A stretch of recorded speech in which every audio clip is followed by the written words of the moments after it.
Quiero compartir con ustedes la palabra. Yo sé que ustedes están esperando que les hable, y quiero compartir con ustedes una palabra que Dios ha puesto en mi corazón. Gloria al Señor.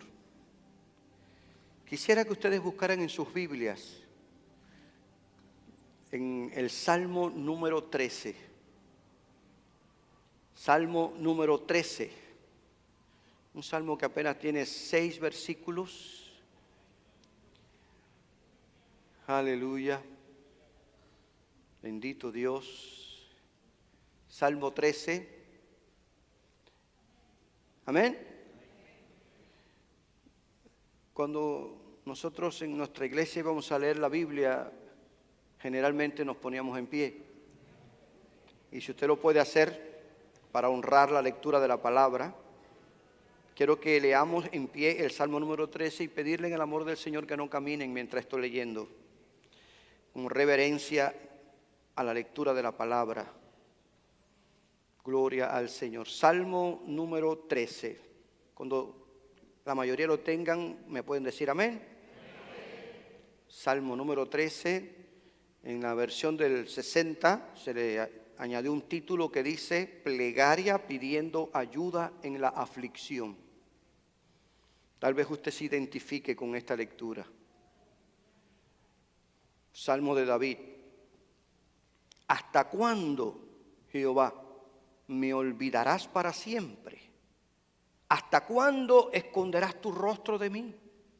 ¿Hasta cuándo pondré consejos en mi alma, con tristeza en mi corazón cada día?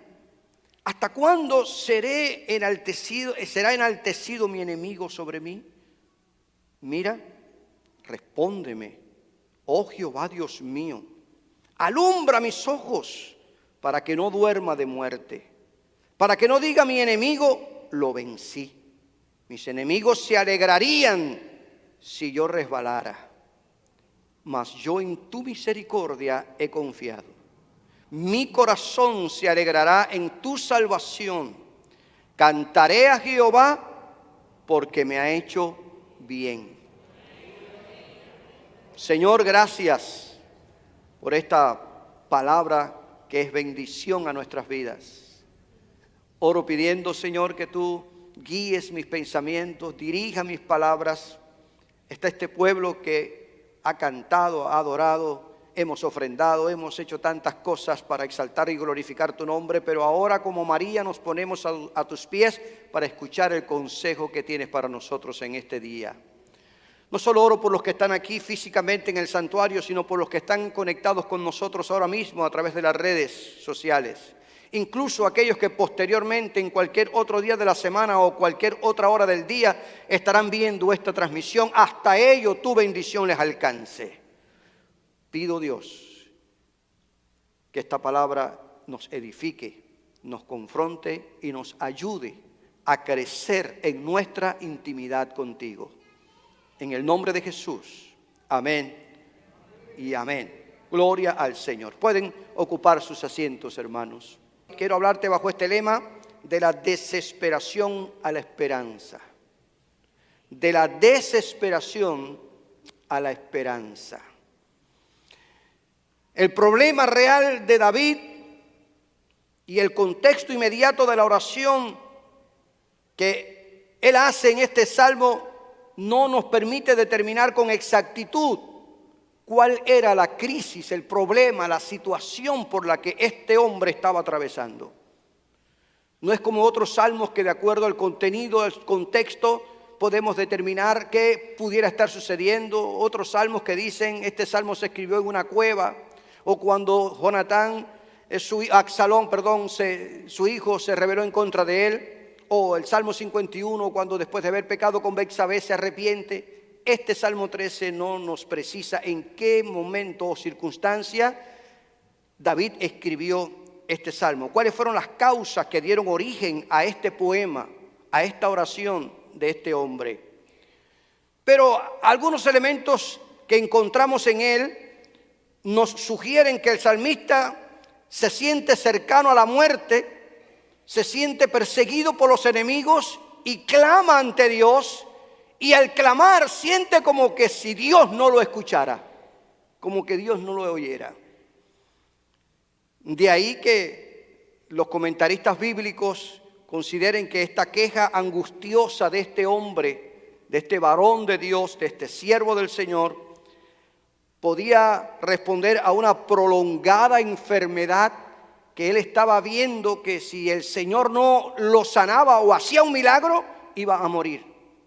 O también, de acuerdo a algunos otros comentarios, podía ser en respuesta a la persecución tenaz de sus enemigos, en particular de Saúl, que lo buscaba no para premiarlo, sino para matarlo. Es decir, está en circunstancias difíciles y él eleva este clamor a Dios. Por lo que en esta hora yo quiero que juntos, tanto tú como yo, veamos tres características de la oración de un hombre que en medio de su angustia, en medio de su aflicción, tomó la decisión de presentarle a Dios su queja y confiar en la respuesta que Dios le daría, cualquiera fuera.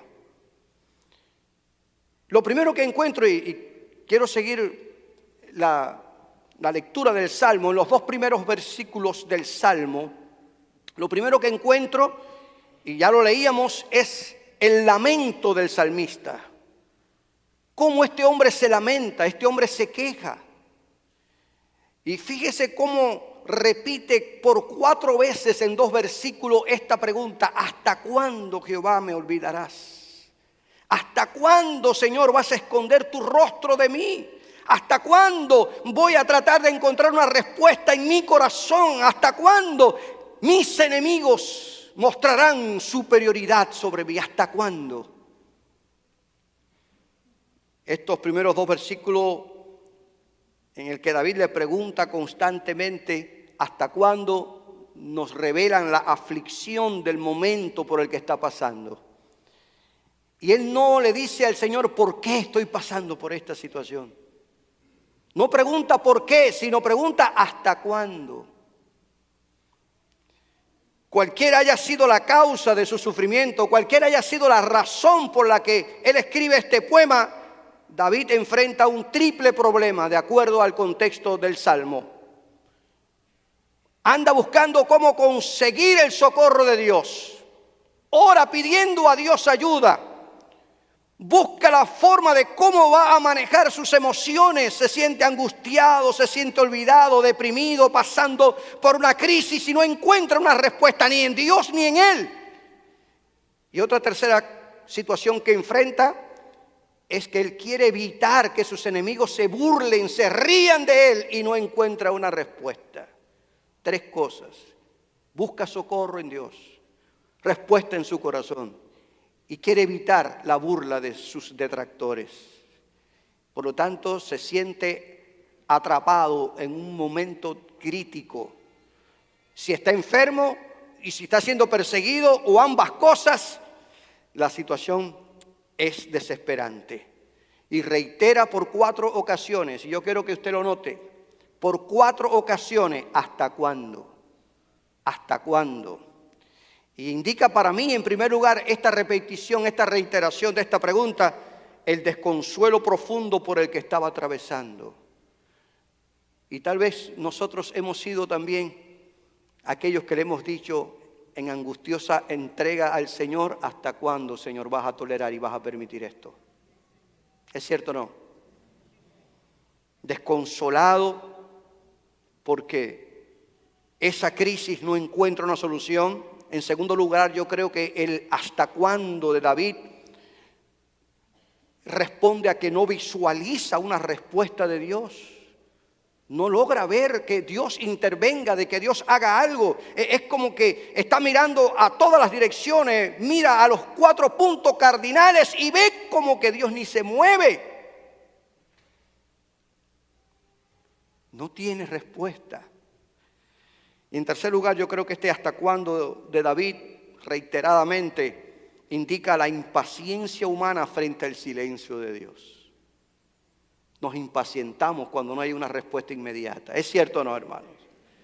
Oiga, si usted se impacienta cuando llama a un customer service y no le responden, imagínese que usted esté orando y parece como que Dios le ha dado la espalda.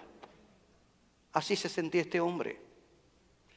Enfermo, perseguido, está orando, se impacienta porque Dios guarda silencio y no hay una respuesta y piensa que Dios está actuando exageradamente lento cuando ya debió haber llegado. En otra ocasión, en otro de los salmos dice: Señor, por favor, no te tardes. Algunas veces la gente piensa que los héroes de la Biblia, los personajes de la Biblia eran gente perfecta, pero eran gente como tú y como yo. ¿Usted se da cuenta? Usted no es el único que y yo no somos los únicos que hemos dicho: ¿hasta cuándo, Señor? Ya hubieron gente que le dijeron: ¿hasta cuándo voy a soportar esta situación? ¿Cuándo te vas a mover? ¿Cuándo vas a venir a ayudarnos? ¿Cuándo vas a tender la mano, Señor, por favor? ¿Cuándo tú vas a cambiar a este hombre? ¿Cuándo vas a cambiar a esta mujer? ¿Cuándo vas a sanar mi enfermedad, Señor? ¿Hasta cuándo voy a caer en esta crisis económica? ¿Hasta cuándo voy a orar? Por favor, Señor, extiende tu mano y tu diestra de justicia. Apenas algunos detalles de estos dos versículos. Es interesante que nosotros los miremos porque nos identificamos con él. Esta pregunta que le hace David al Señor no son preguntas ofensivas. Todo lo contrario, evidencia la confianza que él tiene con su Dios. Amén. Y le dice: Señor, ¿me olvidarás para siempre? ¿Me olvidarás para siempre? Porque creyó que ya Dios se había olvidado de él, que no lo tomaba en cuenta. Y yo creo, hermanos, sin temor a equivocarme, que en algún momento la mayoría de nosotros nos hemos sentido olvidados de Dios. Cuando Dios tarda su respuesta o no llega en el momento que considerábamos que debía llegar, pensamos que el Señor se olvidó de nosotros y que ya no nos toma en cuenta. Y como David, muchas veces le decimos: Señor, ¿te habrás olvidado de mí? Esta otra expresión poética que él inserta en su oración, en estos dos primeros versículos: ¿hasta cuándo esconderás tu rostro de mí? Yo, en mi interpretación muy privada, muy personal, decía, es como que yo lo que veía era como que David le está diciendo: Señor, ¿acaso no quieres darme la cara? En un lenguaje antropológico, porque en definitiva Dios es espíritu. ¿Entiende? ¿Hasta cuándo vas a esconder tu rostro de mí? Siente como si el Señor no quisiera saber más de él, como si el Señor lo ignorara. Y qué difícil es sentirse ignorado. Qué difícil es cuando usted quiere hablar con alguien y la gente no le da la cara. Usted quiere hablar personalmente, como dijo Job. Job dijo: Señor, ¿dónde yo te encontrara para exponerte mi queja? ¿Dónde yo te encontrara para decirte cómo me siento? Pero no hay manera, no te encuentro en ninguna parte. Así está David y así muchas veces nosotros estamos, queriendo encontrar a Dios para expresarle cómo nos sentimos. Y esta expresión poética, esconderás tu rostro de mí, es como si Dios no le prestara atención. Se consideraba apartado del favor de Dios, ya no siente la comunión con Dios como antes. Y es que muchas veces, hermanos, en sentido general, valoramos tanto nuestra comunión con Dios hasta que nos parece que el Señor esconde su rostro de nosotros. Oh Dios, los hijos de Coré tuvieron esa misma sensación. Si usted lee los Salmos 44 y 88, se dará cuenta que ellos tuvieron la misma sensación. Oramos y parece como que apartas tu rostro de nosotros. Pero hay otra pregunta interesante que apenas quiero significarte. ¿Cuánto tiempo más seguiré angustiado sufriendo esta pena? Cada día experimentaba este hombre una depresión profunda en el alma. Sí, hermano, siente que ya no puede seguir luchando con la angustia de su alma y la tristeza de su corazón. No encuentra una respuesta interior. Buscó una respuesta en Dios. Dios guarda silencio. Busca una respuesta en su interior a ver cómo sale de aquel momento difícil. Tampoco lo encuentra. Todo lo contrario, entre más piensa salir, más se hunde en la angustia y en la impotencia y en la incapacidad de resolver su situación. Y le dice: Señor, ¿hasta cuándo vas a permitir que yo me desgaste buscando una respuesta si tú eres el Dios Todopoderoso. ¿Cuánto tiempo más? Era otra cuarta preocupación de David. Vas a permitir que mis enemigos sean más fuertes que yo.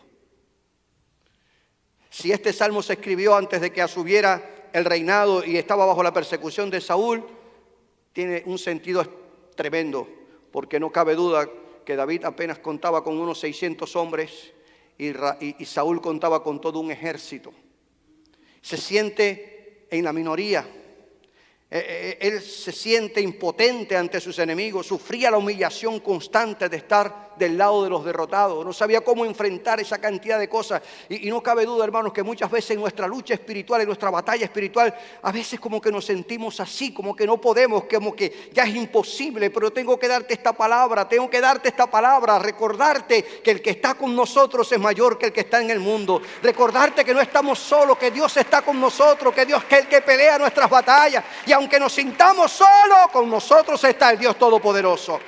Y si Dios está con nosotros, alguien dijo una gran verdad, somos mayoría. Gloria al Señor. Pero él se sentía así.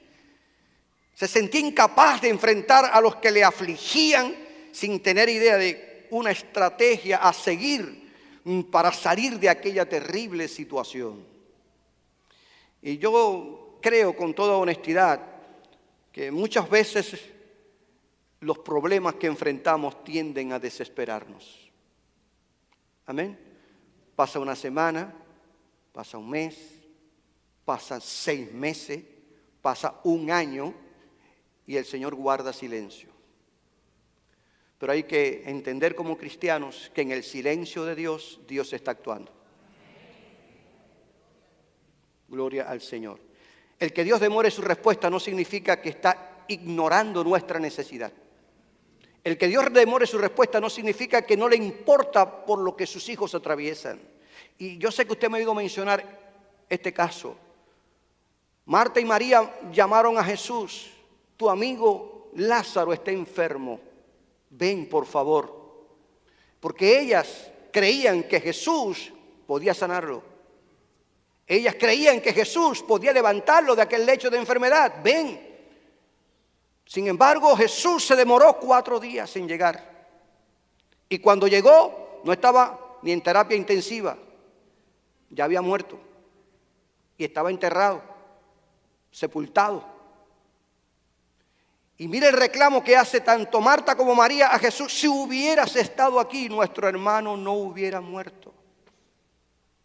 Si hubieras llegado en el momento en que te pedimos, nuestro hermano no hubiera muerto. Pero llegaste tarde.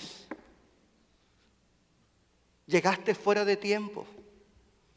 Es el mensaje que se transmite tras la manera en cómo Marta y María le reclaman a Jesús. Y Jesús le dice: ¿y dónde lo pusiste? Y llegó allá ante la tumba de Lázaro y lloró porque amaba a su amigo. Pero ¿cuál sería la sorpresa de Marta y María y de todos aquellos judíos que estaban a la expectación? Oye, pero si este hombre amaba tanto a su amigo, ¿por qué no vino para sanarlo? Pero ¿cuál sería la sorpresa? Y repito esto, hermanos, que ante aquella tumba Jesús ordena mover la piedra. Pero Señor, lleva 4 días en la tumba, ya hasta tiene mal olor. ¿No te he dicho que si creyeres verás la gloria de Dios? Yo soy la resurrección y la vida. Quita la piedra. El que yo no haya llegado en el momento en que ustedes me mandaron a buscar no significa de que yo ignoraba el problema por el que ustedes estaban pasando. Pero yo llegué a tiempo. Y estaba Jesús frente a aquella tumba y le dio aquella orden: Lázaro, ven fuera. Y el que estaba muerto, dice Juan, que se levantó entre los muertos. Y llego siempre a esta conclusión: muchísimas veces Dios demora su respuesta para recibir más gloria. ¿Hubiera sido lo mismo que Jesús lo hubiera sanado a que lo resucitara después de 4 días de muerto? Entonces el Señor en su silencio está orando. Y muchísimas veces, repito, hermanos, Dios demora su respuesta para recibir más gloria. que nos anime esta palabra, que nos anime esta verdad, que nos anime esta realidad. Incluso David al final del Salmo entendió que aunque Dios se demore, no está ignorando nuestras crisis ni nuestros problemas. Aleluya. En medio de su desesperación experimenta este hombre que buscó la ayuda de Dios, que buscó la forma en que Dios le respondiera. Él creyó que ni Dios le oía, que se había olvidado de él. Pero algo aprendo de esta lección, y es que en medio de su desesperación buscó el socorro, la ayuda de Dios por medio de la oración. Fíjese, hermanos, y aquí aprendo esta gran verdad, que la oración en cualquier circunstancia es la vía correcta para expresarle a Dios nuestros sentimientos. No andar por las esquinas quejándome con Pedro, con Juan y Bartolomé. Vea dónde está Dios, compadre. Como cristianos vamos y hablamos con María, con José y con el otro, pero no doblas tu rodilla para decirle, mira Señor, me siento así, tengo este problema. David no se reunió con Joab, David no se reunió con su hombre, no, ¿dónde fue David? A Dios. Porque encontró en la oración la mejor vía para ventilar sus sentimientos. Pero tenemos la tendencia de quejarnos con el mundo entero antes de ir al Dios de los cielos, que sí puede ayudarnos a resolver el problema. Gloria al Señor. David, este hombre, vio en la oración la vía correcta para expresarle sus sentimientos y hablar con él, sin tapujos, sin gaveta cerrada. Ya iba a decir una expresión muy latina. Con el corazón abierto. Por medio de la oración, hermanos, es que el Señor nos ayuda a encontrar la perspectiva adecuada y nos da paz. Amén. No sé si usted ha tenido esa experiencia que hemos tenido nosotros los cristianos, que muchas veces ante una carga enorme usted va de rodillas, ora y qué liviano usted se para de las rodillas.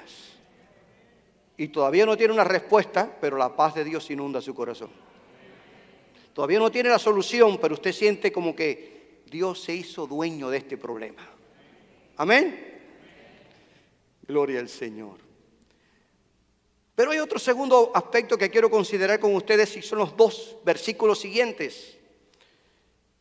En los dos primeros, 4 preguntas. ¿Hasta cuándo, Señor? Que reflejan su desesperación, que reflejan su angustia y su problema, su lamento. Pero encontramos en los versículos 3 y 4 al salmista pidiendo ayuda. Fíjese que en los dos primeros versículos no hay petición alguna. Solo hay, por decirlo de alguna manera, quejas y lamentos. Y conversando con Dios. Pero en los versículos 3 y 4, el salmista pide ayuda. Mira, respóndeme, oh Jehová Dios mío. Alumbra mis ojos para que no duerma de muerte, para que no diga mi enemigo lo vencí. Mis enemigos se alegrarían si yo me muriera. Es la expresión resbalara en la versión del 60. Pero en otras versiones más modernas realmente está de acuerdo al contexto, conforme aquí él está hablando. Se alegraría, harían fiesta, se emborracharían esa gente, pondrían esos bafles que los vecinos se atormentarían. Y en estos versículos, hermanos, este hombre pide la ayuda urgente del Señor. Fíjese cómo utiliza 2 imperativos. Mira, respóndeme, alumbra. Por favor, Señor, ven a mi ayuda. Es urgente lo que te estoy pidiendo. No te demores. Porque Él ve venir 2 grandes desastres en su vida. Mírelo ahí en este versículo. Él ve venir 2 grandes desastres. Número 1, que su enfermedad, si por la que estaba pasando era así realmente, lo llevaría a la muerte si el Señor no lo sanaba. Y segundo, él veía el triunfo de su enemigo sobre él. Y él quiere evitarlo para que el nombre de Dios sea glorificado. De ahí esa petición que él hace al Señor. Por eso es que él dice poéticamente, alumbra mis ojos. No es que el hombre se estaba quedando ciego, es que es una expresión hebrea, poética, para decir, se me está apagando la vida. Alumbra mi vida, vuélveme la vida. No permita que esta enfermedad me lleve a la muerte. Obra, tú tienes poder para hacerlo. Alumbra mi vida, Señor. Sácame de este problema. Pidiéndole a Dios que lo sanara de aquella enfermedad, porque lo llevaría a la muerte. Pero hay otro detalle en este versículo que me llama la atención. Versículo 3. Mira, respóndeme, oh Jehová. Esa expresión, Dios mío. No sé si a usted le llama la atención como a mí. Dios mío. Y aquí observo dos detalles interesantes de esta declaración del salmista. En primer lugar, David no se refiere a Dios como al Dios de otra persona. No dice, Señor, Dios de Abraham, de Isaac y de Jacob. Dios de la iglesia misionera. Dios mío. Dios mío. Qué tremendo, hermanos. Él usó el adjetivo posesivo en primera persona del singular para decir Dios mío. Y con esta expresión indica que Dios le pertenece. Indica que Dios tiene con él una relación personal. Indica que él tiene una intimidad con Dios, porque Dios es de él y él es de Dios. Dios mío. Y qué importante que los orantes, la gente que ora, tenga el concepto claro a qué Dios está orando. Recuerden ustedes cuando en Jonás estaba en aquella alta mar y el hombre estaba durmiendo a pierna suelta y llegó aquella tormenta que quería hundir aquel barco y cada uno de aquellos idólatras oraban a sus dioses y llegó uno, el capitán, y le dijo, oye, levántate, dormilón, y ora a tu Dios. Porque a tu Dios nosotros no podemos orar. Ese es tu Dios. Nosotros oramos el de nosotros. Porque hay que entender, hermanos, que tenemos que tener una relación personal con nuestro Dios. Yo le doy gracias al Señor por esa intimidad que tenemos con Él. No podemos apelar al Dios de esto o del otro. No, hay que orar a nuestro Dios. Dios es nuestro y nosotros somos de Dios. Y esa intimidad hay que cultivarla si es que queremos permanecer fieles al Señor. La tribulación por la que estaba pasando, la enfermedad, la aflicción de sus enemigos no habían opacado la concepción, la convicción que David tenía con relación a Dios. No le había respondido, no había llegado a tiempo, pero Dios seguía siendo su Dios. Hay tristemente gente que llegó aquí, oraron por él, se fue cojeando igual, dice, ¿qué Dios ni Dios? Porque nada más quieren de Dios el beneficio y no un compromiso. No buscar el cuidado, la protección y la bendición de Dios, que es más que salud física, aunque nos hace falta. Pero David, hermanos, en medio de la aflicción declara, y esto me impactó mi vida, sinceramente, y habló a mi corazón, a pesar de su aflicción, Dios seguía siendo su Dios.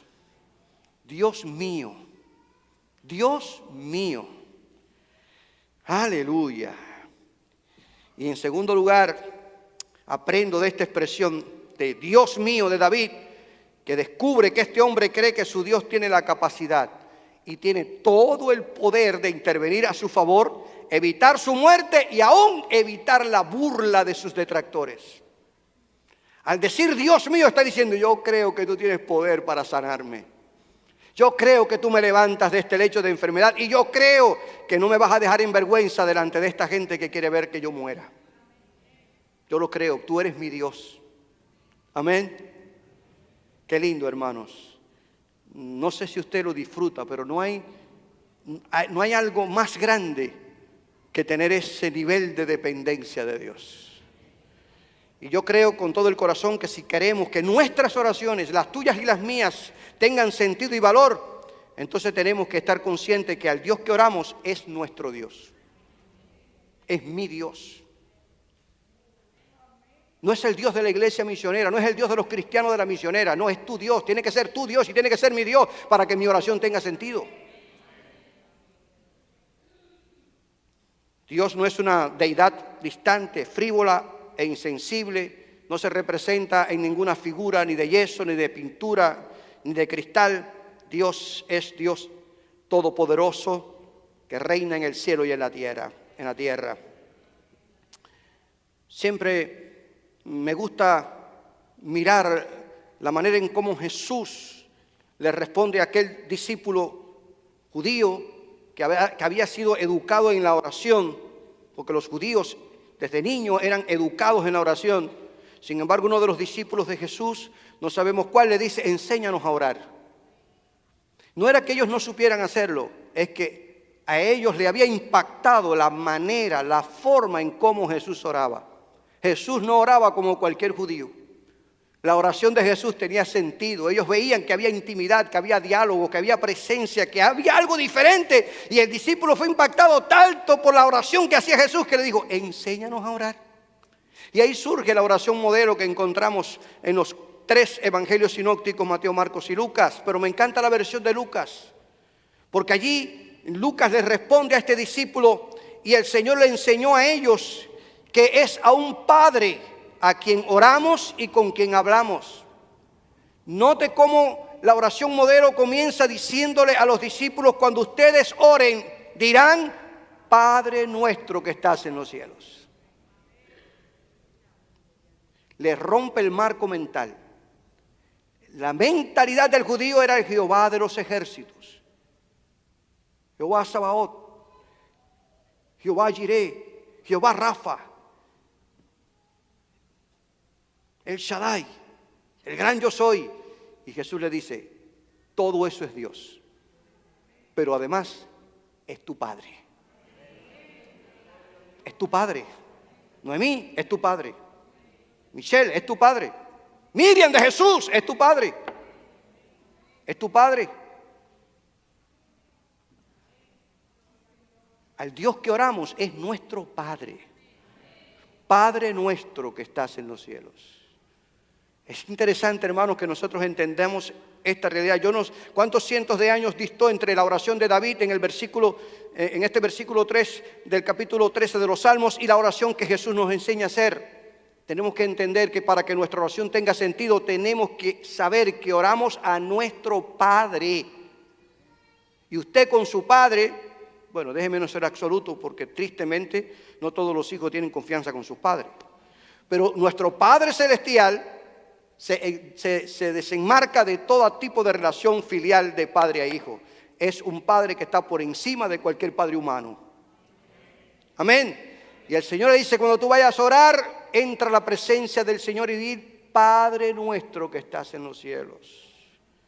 Con toda intimidad, con anhelo, con afecto, con emoción sincera, con transparencia. Ora a tu Dios, que es tu Padre.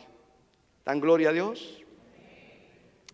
Ahora, en el verso 4 de este propio Salmo 13, David le dice a Dios que tiene sentimientos de temor. Hay temores que le angustian, porque no cabe duda que aunque seamos cristianos, a veces pasamos por temores. Amén. Es una realidad. Usted teme fracasar en su negocio, usted teme fracasar en una relación, pero dice la Biblia en el Evangelio, según el apóstol Juan, que el amor de Dios echa fuera el temor. Ahora, ¿cuál era el temor de David? El temor de David era que sus detractores y perseguidores cantaran victoria y que se alegraran de su muerte pensando que lo habían vencido. Él dijo: Señor, te pido por favor que no me dejes en vergüenza delante de esta gente. Mira que estos enemigos no vayan a pensar que ni tú, en quien yo he depositado mi confianza, me pudiste librar de esta situación. No me dejes en vergüenza. ¿Recuerdan ustedes cuando estaba huyendo de su propio hijo Absalón y escribe el Salmo 3? Muchos son los que dicen de mí: no hay para él ni salvación en Dios. La gente que seguía a Absalón tenía la idea de que ni Dios podía librar a David, en quien él había puesto su confianza. Ahora, de igual manera, David le dice: por favor, líbrame de estos enemigos que quieren verme en ruina. Por favor, Señor, extiende tu mano y no me dejes en vergüenza, porque yo he puesto mi confianza en ti. Y es que siempre han existido gente así, hermanos, que movidos muchas veces por la envidia y la codicia celebran la caída y el fracaso, la destrucción y la ruina de otras personas, y sobre todo de aquellos que sirven a Dios. Hay quienes se llenan de ese espíritu de Jonás, Yo considero que Jonás fue un evangelista fracasado, porque al final no sabemos en qué paró y qué pasó con el profeta Jonás. Fue y le predica a Nínive, Nínive se arrepiente y él se va a un monte esperando que Dios desapareciera a Nínive. ¿Es cierto o no? Esa es la historia real. Por eso le dice a Dios, yo por eso no quería ir, porque yo sabía que si yo iba y predicaba, ellos se arrepentían, tú lo ibas a perdonar. Y yo lo que quiero es que lo desaparezca. Yo no quiero que se arrepienten, yo no quiero que perdonar, yo no quiero que tú los perdones. Porque había un espíritu de venganza. El problema es que Jonás era dominado por un sentimiento de extremo, era dominado por un sentimiento nacionalista. ¿Cómo él iba a regresar a Samaria a decirle, hablé a los ninivitas que tienen explotado y han hecho muchas cosas en contra de Israel y Dios los perdonó? Y mira, ahí están. No encontraba razón. Él quería que Dios los desapareciera. Hubiera disfrutado la destrucción de ellos. Posteriormente ocurrió, unos 100 años después, Dios levanta al profeta Nahum y efectivamente una sentencia de juicio contra Nínive y Nínive desaparece. Era la capital del imperio asirio que habían llevado cautiva a unas 10 tribus del pueblo de Israel. Lo que quiero decirte, hermanos, es que Dios nos libre de ese sentimiento de venganza, porque cristianamente y bíblicamente no es correcto. Usted en su trabajo tal vez tiene gente que lo abraza y lo besa y está deseando que lo quiten de su trabajo para ellos ocupar ese puesto. Se disfrutarían que le quitaran los $50 por hora y le pusieran a 5 para que usted sepa lo que pasa al trabajo. Desearían que usted fracasara para alegrarse, pero eso no es lo que la Biblia a nosotros como cristianos nos enseñan. ¿Decimos amén? Cuánto deseo que tome una mala decisión para decir, yo lo sabía. Una risa de oreja a oreja. Y Dios desde el cielo está mirando. Y mi oración es la que hizo Pablo con Alejandro el calderero, que le había hecho la vida imposible.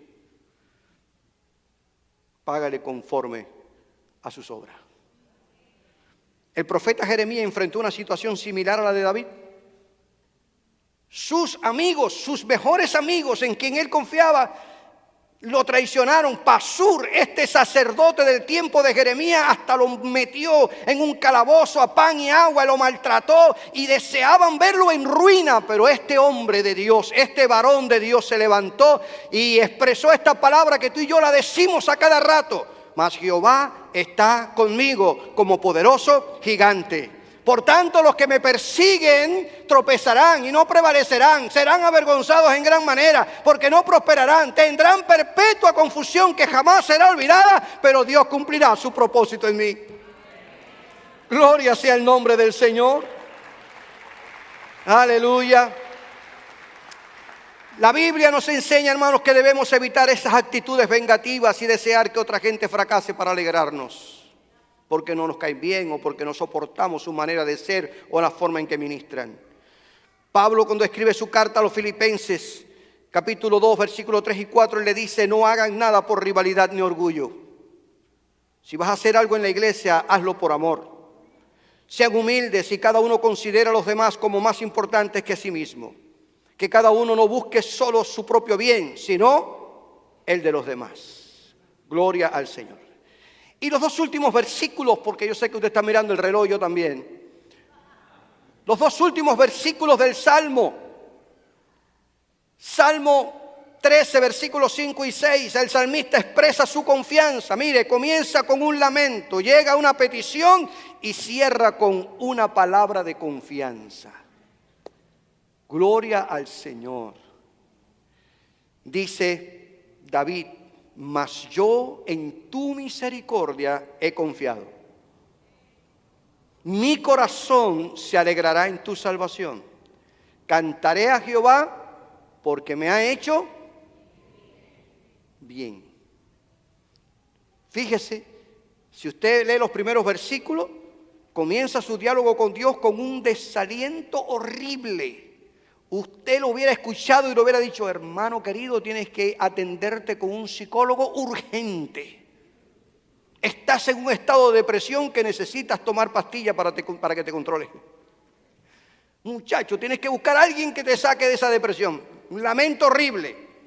Pero en la medida que ora, en la medida que conversa con Dios, en la medida que habla con Dios, en la medida que le abre su corazón al Señor, experimenta una renovación espectacular de su fe. Y la oración nos lleva a ese nivel. Decimos gloria a Dios, hermanos. Su fe se va elevando a medida que intensifica su oración, a medida que ora, a medida que conversa con Dios, que habla con el Señor. Usted no sabe que ese es uno de los recursos, y yo no soy ni psicólogo ni médico, pero según he oído y leído, uno de los recursos de los psicólogos y los psiquiatras es poner a hablar a los pacientes. Habla todo lo que tú quieras, dime todo, cuéntame vida y milagro. Porque en la medida que saca, hace una catarsis y se libera de depresión. ¿Es cierto o no? Y yo no estoy diciendo que usted haga una catarsis en la oración, yo no estoy diciendo eso. Yo lo que estoy diciendo es que cuando hablamos con Dios, cuando conversamos con Él, en la medida en que intensificamos nuestro diálogo con Dios, nuestras cargas se van aliviando.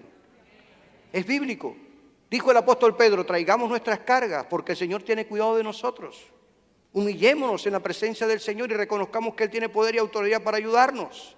Y David fue experimentando cómo su fe se fue fortaleciendo. Comienza con un lamento, desanimado, acongojado, presto a hundirse en la melancolía y la desesperación y la depresión. Pero este hombre inesperadamente termina, gloria a Dios, exaltando a Dios por su misericordia, por su respuesta salvadora y comprometido a cantarle a Dios y reconocer la bondad de Dios.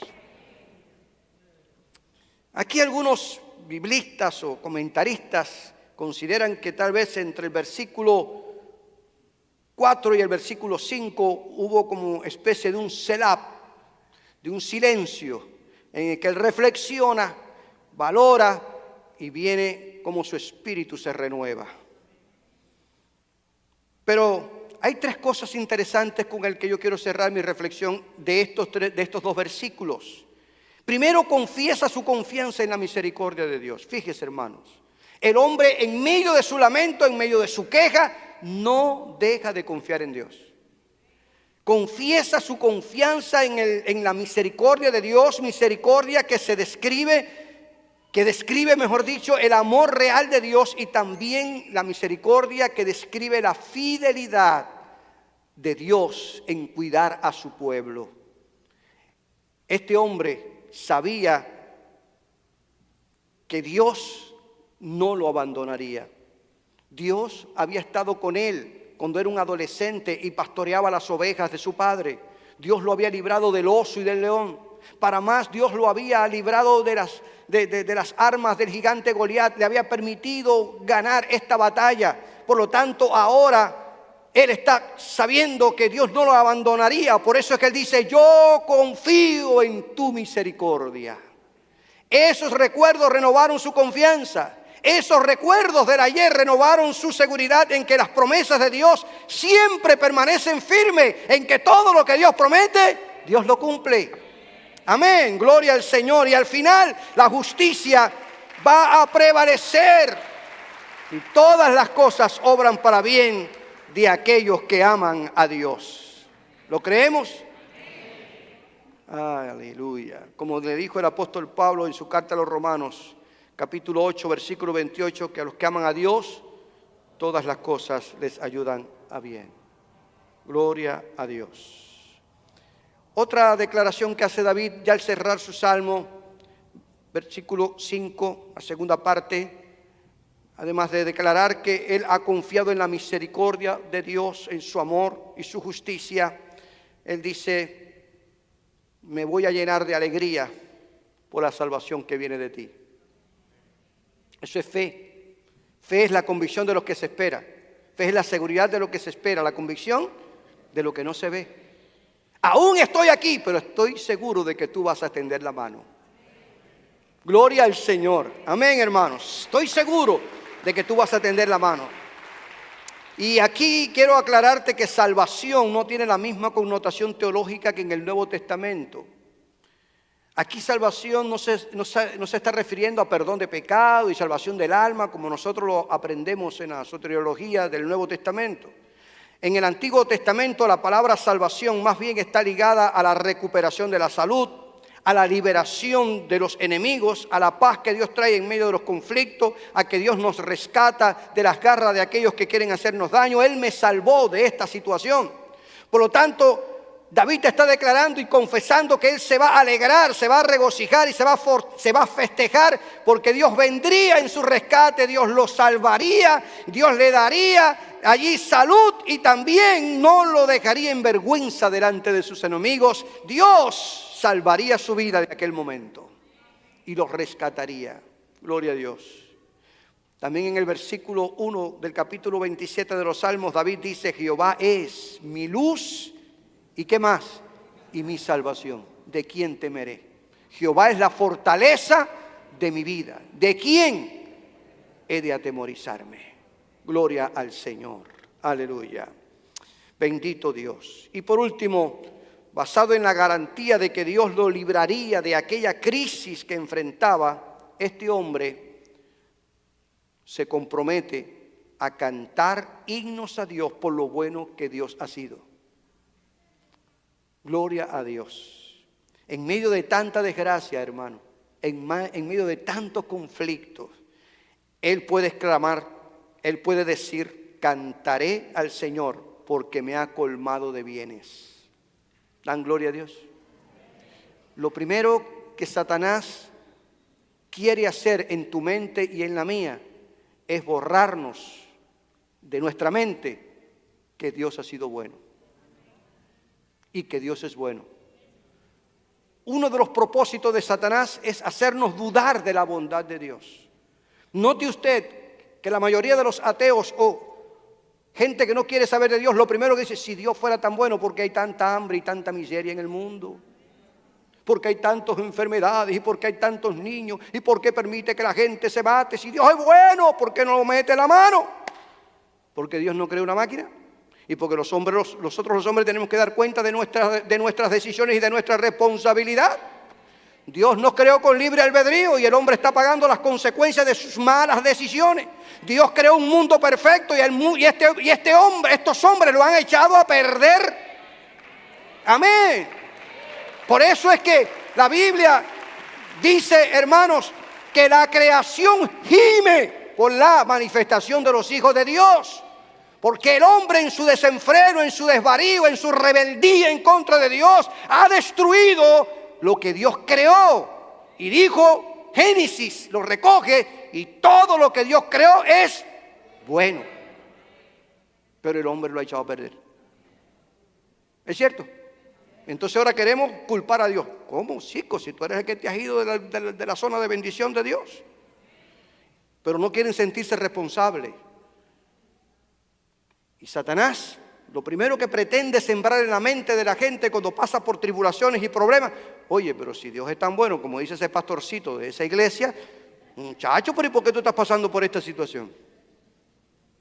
Hello.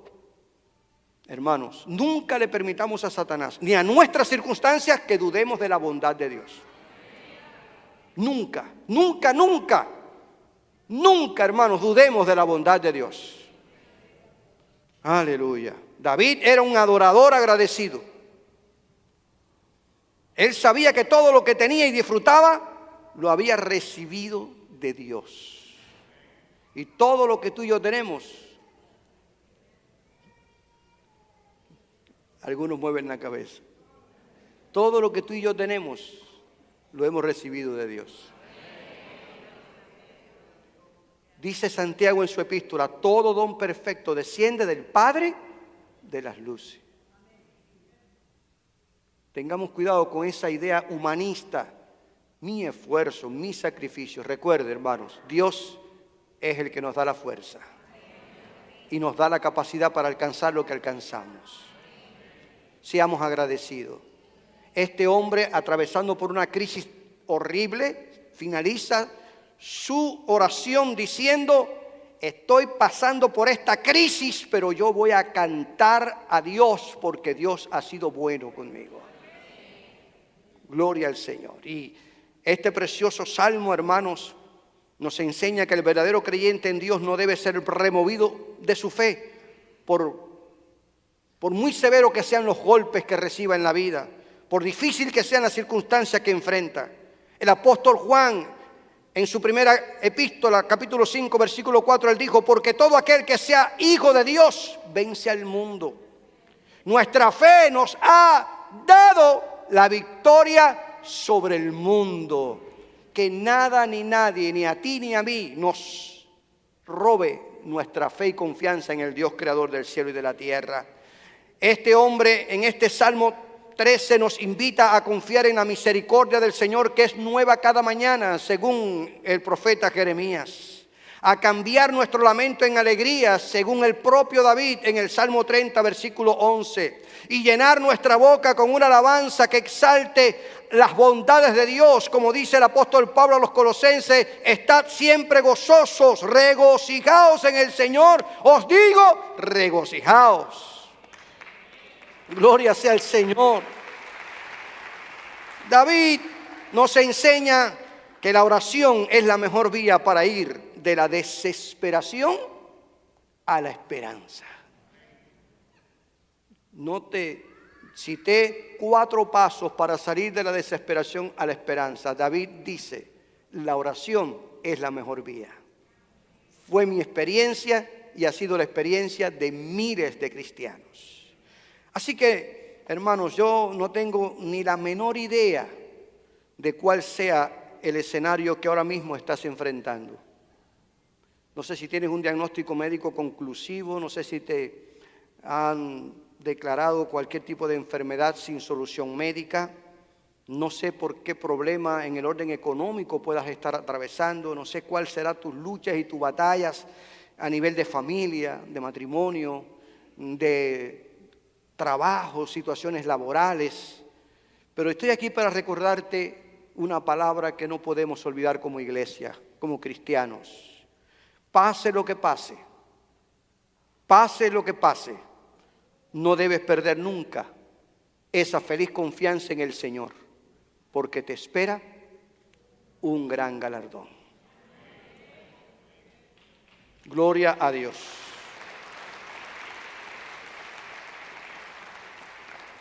Si aquí en este lugar hubiese alguien que ha estado pasando por estas cosas o tal vez muchas más de las que yo hice referencia, yo quiero decirte que el Dios que nosotros adoramos y en quien creemos tiene poder para cambiar tu lamento en baile y hacer un milagro, sanar las heridas de tu corazón, renovar tu mente, llenar ese vacío con la paz que solo Él sabe dar. Jesucristo es la respuesta. Si hubiese alguien aquí entre nosotros que nunca ha tenido una experiencia con Cristo, que nunca ha pasado al altar de una iglesia, ha levantado su mano y ha dicho: yo quiero a Cristo como mi Señor y Salvador personal, y yo quiero que Él a partir de hoy comience a cambiar mi vida y a transformar mi vida y a ayudarme para salir adelante en esta vida, hoy es un buen día para que tú tomes esta decisión. Los que lo hemos hecho nos ha ido muy bien. Hemos pasado por situaciones, pero Dios ha estado con nosotros. Hemos pasado por crisis, pero Dios ha estado con nosotros. Así que yo te invito a que si tú no lo has hecho, levantes tu mano, porque yo quiero orar por ti.